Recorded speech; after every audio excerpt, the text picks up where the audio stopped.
Amici di Bella Sicilia, andiamo a scoprire come si prepara la pizza chimichurri.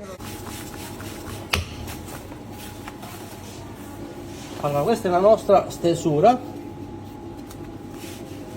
po' di bordino, andremo a mettere della nostra mozzarella locale, mettere dei fiori di zucca, base di mozzarella con pomodori pachino semisecchi, fiori di zucca, acciughe, poi abbiamo delle scagliette di parmigiano e del basilico per risaltare questi sapori appunto siciliani. Ecco qualche fiore commestibile, così lo buttiamo lì in mezzo, le acciughe sfilettate, acciughe salate, pomodorini rossi, chimichurri che risalta il nostro territorio, risalta la nostra Sicilia. E allora andremo in cottura per 3 minuti.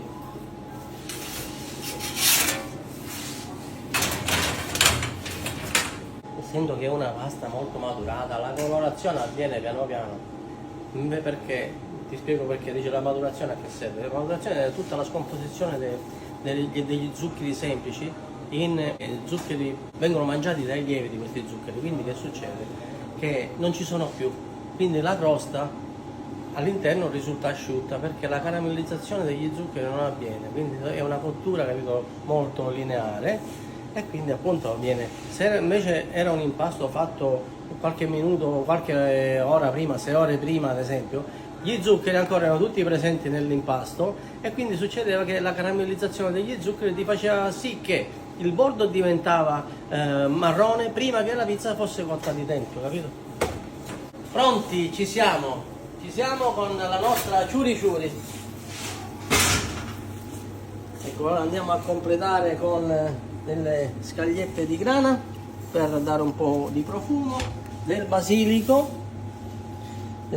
fresco e la pizza è pronta. Questa è la pizza chimichurri rivisitata con dei pomodorini di pachino semisecchi. Allora, mozzarella, fiori di zucca, acciughe, pomodorini semisecchi di pachino. A fine cottura andiamo ad aggiungere delle scagliette di grana e del basilico per profumare ancora di più e risaltare i profumi della Sicilia. Poi diciamo gustare una pizza vicino al mare, proprio quasi in riva al mare come siamo noi, risalta ancora di più il sapore, il gusto siciliano.